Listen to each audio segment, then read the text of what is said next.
Hello lovelies, and welcome to my first video as a full-time member of the Kitaholics DT. Yay, so excited. So I'm very excited to be joining the design team full-time.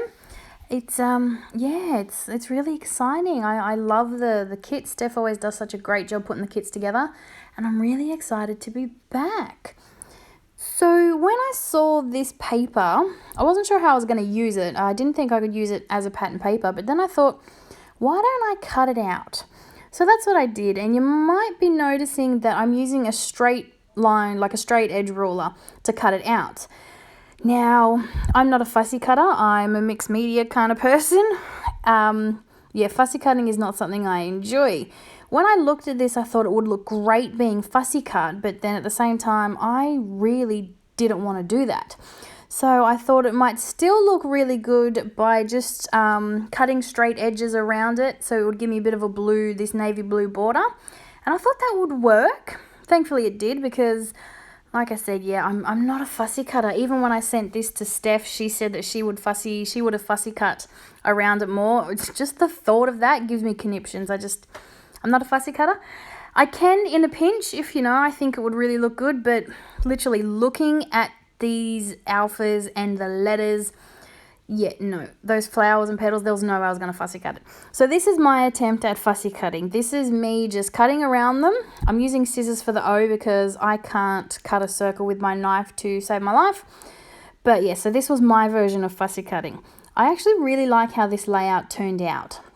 So at the end of this video, there is a small 2-minute section where I show you how I've added to it, because when I saw this flowery love, I thought it would look really good with a small photo off in the corner somehow. I was hoping this was an experiment. I did not know if it was going to work until I put it all together.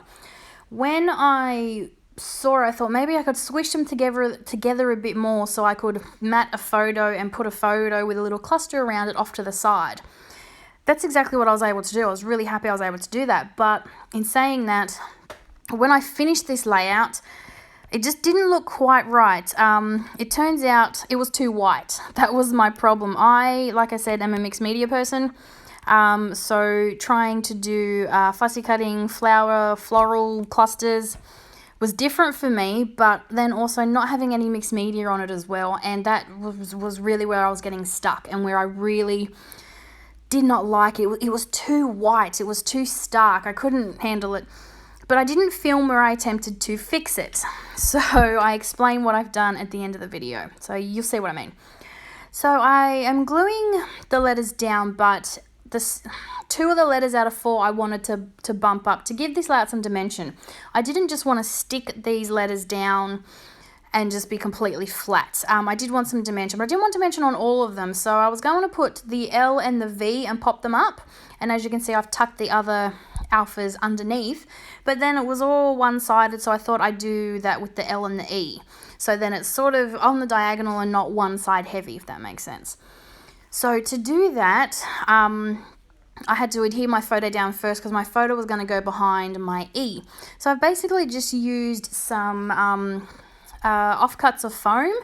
I just use regular craft foam. I buy packets of about 10 sheets from my local craft shop, and then I just cut them up and use wet glue and stick them down. I find that to be the easiest way.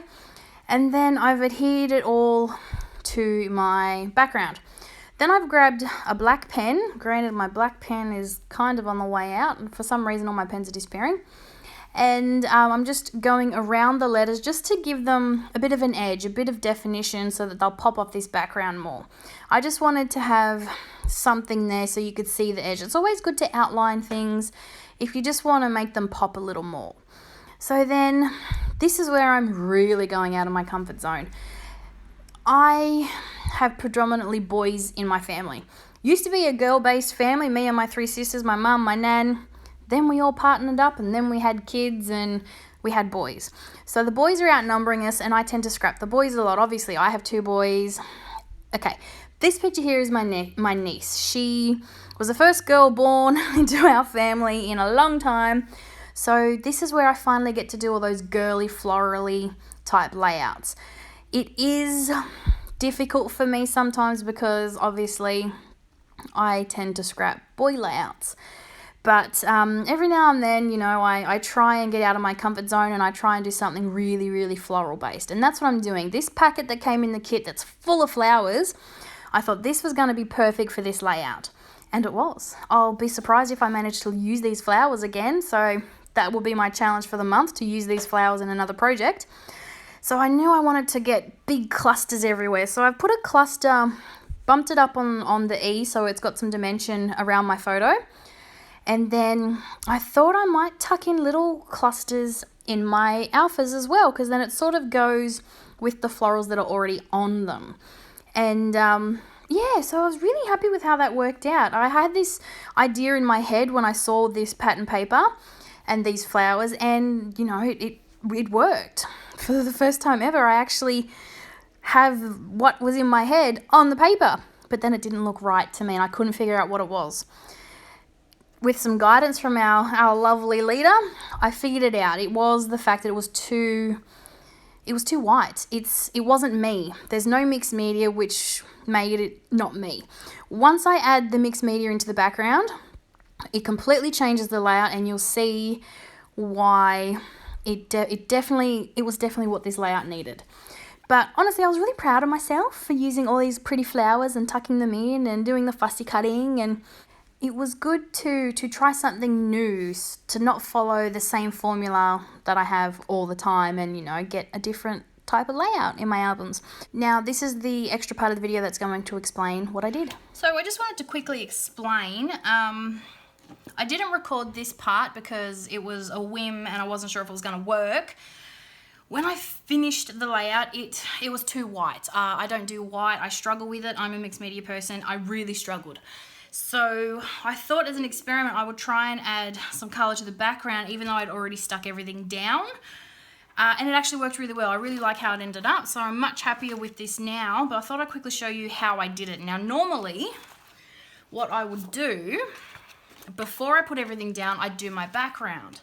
And I used just some paint, but I watered it down a lot. So what I did is I got just a piece of acrylic. I used this as a palette, basically. And I got a very wet brush, and I mixed up a very thin paint, almost like a watercolor.